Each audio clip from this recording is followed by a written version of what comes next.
Hello. Please hit like button and subscribe my channel. Also press bell icon for future video notifications. Thanks.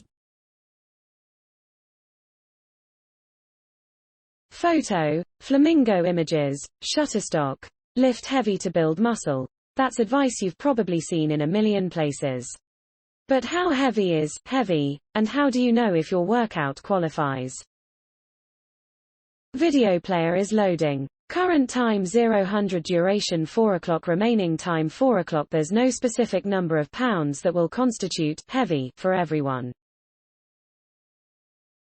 What's heavy for a teenage girl picking up a dumbbell for the first time will be a lot less than what's heavy for a pro strongman.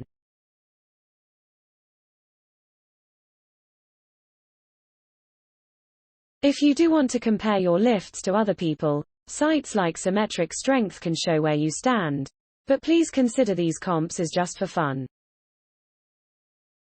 Training heavy is shorthand for resistance training that is in a low rep range and gets heavier over time. This is the type of training that gets you the biggest gains in strength and muscle size. Training this way is not the only way to build muscle, but it's a very effective one. So let's look at what does and doesn't count as training heavy. How many reps are you doing? Training for strength usually has you doing 1 to 5 reps in each set. Training for hypertrophy, bigger muscles, is often in the 8 to 12 range. Media may get a commission. The truth is there isn't much difference in results between the two. Getting stronger gives you bigger muscles and getting bigger muscles makes you stronger.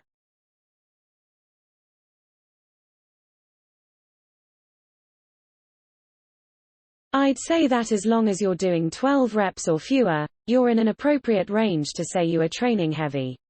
Once you're doing much more than that, 15, 20, 50 reps, you're training your muscular endurance more than strength.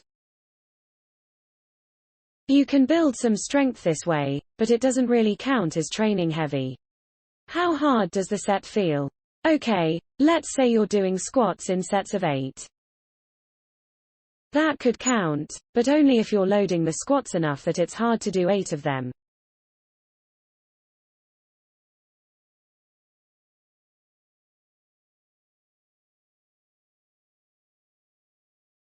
For some exercises and some goals, you might be aiming for failure. Literally, going until you can't do another rep. An example would be if you're doing 8 bicep curls and couldn't manage a 9th. But you can also get close to failure without quite going there. For example, if you're doing squats, a set of 8 might be done at a weight that you could squeeze out 10 or 11 reps of if you really pushed yourself. That still counts as heavy training.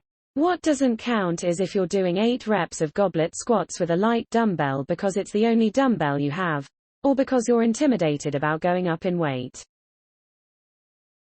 Heavy lifting is when you're doing the appropriate rep range with a weight that is challenging within that range.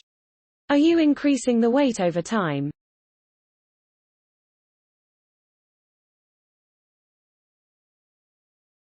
The only way to keep the lift challenging as you get stronger is to keep increasing the weight. To use our goblet squat example, maybe squatting with a 20-pound dumbbell was challenging the first time you tried it.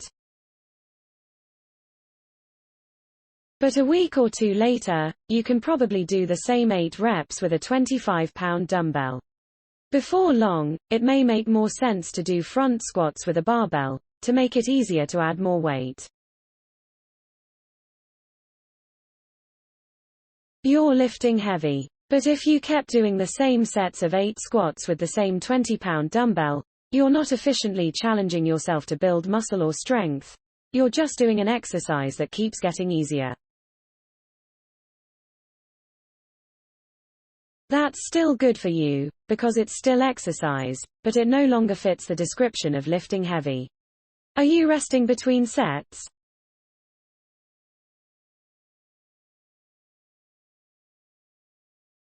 This is where a lot of people go wrong.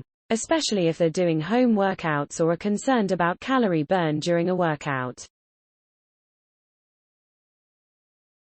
We don't lift heavy for the calorie burn during the workout.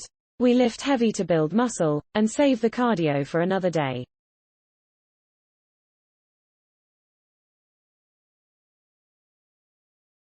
If you're constantly working to keep your heart rate up, with little to no time to rest between exercises, you aren't training heavy.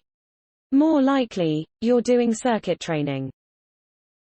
Crossfit, metcon, WODs often fall into this category, as do many home workout videos that bill themselves as high-intensity interval training, HIIT.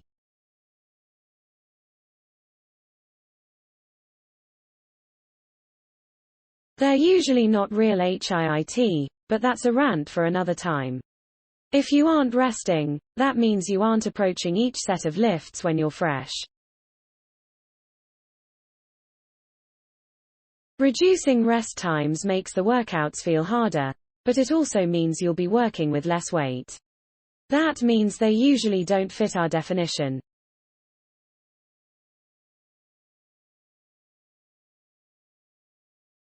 They might still help you build strength or muscle size, but not nearly as efficiently as lifting heavy.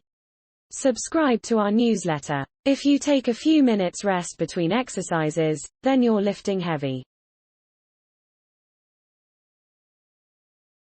A typical range would be 2 to 4 minutes between exercises that work smaller or fewer muscles, like curls or presses, and 3 to 5 minutes or more between sets of big compound lifts, like squats or deadlifts.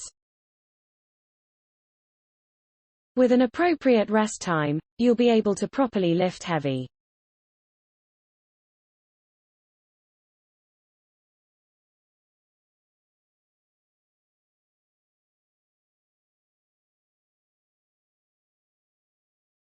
Thanks for watching. Please subscribe my channel for more how-to and informative videos.